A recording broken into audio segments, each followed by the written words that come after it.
ചെറിയ ഉപയോഗത്തിന് ഇത് മതി, ചെറിയ ഉപയോഗത്തിന് സൈക്കിൾ മതി.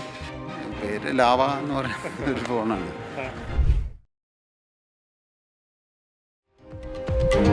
സി രവീന്ദ്രനാഥ് എന്ന രാഷ്ട്രീയ നേതാവ് എന്നും അങ്ങനെയാണ്. MLA ആയിട്ടും മന്ത്രിയായിട്ടും മാറാത്ത സാധാരണത്വം.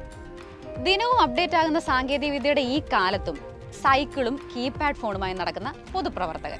ഞാൻ വളരെ ലളിതമായിട്ട് ജീവിക്കണം എന്നുള്ള അഭിപ്രായക്കാരൻ. ലളിത ജീവിതം ഇഷ്ടപ്പെടുന്ന ആളാണ്. അത് മറ്റുള്ളവരെ ബോധ്യപ്പെടുത്താൻ വേണ്ടിയല്ല, എൻ്റെ ജീവിത രീതി അതാണ്.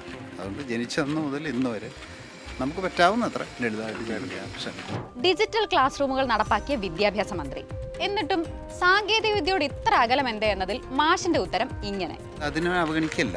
പക്ഷേ നമ്മൾ മൊബൈൽ എന്ന് പറയുന്ന അർത്ഥത്തിൽ സഞ്ചരിക്കുമ്പോൾ ഏറ്റവും ചെറിയ ഫോം മതി നമ്മുടെ കയ്യിൽ. അത് കഴിഞ്ഞ് നമുക്ക് ആവശ്യമുണ്ടെങ്കിൽ കമ്പ്യൂട്ടറുണ്ട്, ഓഫീസിൽ കമ്പ്യൂട്ടറുണ്ട്. അപ്പോൾ മറ്റുള്ള സംവിധാനം നമുക്ക് ഉപയോഗിക്കാം. ഇപ്പോൾ വലിയ ദൂരം കാർ ഉപയോഗിക്കണം, ചെറിയ ദൂരമാണെങ്കിൽ സൈക്കിൾ ഉപയോഗിച്ചാൽ മതി. അപ്പോൾ എല്ലാവരും വളരെ ചെറിയതായ ഉപയോഗത്തിന് അതിൻ്റേതായ ഡിവൈസ് മതി.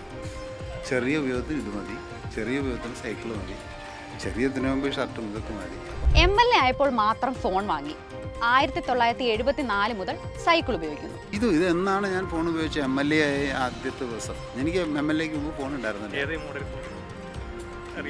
പേര് ലാവ എന്ന് പറയുന്ന ഒരു ഫോണാണ്. 1980 അതിനു മുമ്പ് 25 മുതൽ തന്നെ സൈക്കിൾ ഉപയോഗിക്കുന്നത്. അതിസാധാരണക്കാരനായി ജീവിച്ചാണ് രസതന്ത്രത്തിലെ ഈ മുൻ അധ്യാപകൻ കൊടകരയിലെയും പുതുക്കാടിലെയും ജനമനസ്സിലെ രസതന്ത്രത്തിൽ ജയം നേടിയത്. ആ രസതന്ത്രം ചാലക്കുടി എന്ന പരമ്പരാഗത UDF മണ്ഡലത്തിൽ എങ്ങനെ പ്രവർത്തിക്കുമെന്ന് കാത്തിരുന്ന് കാണണം.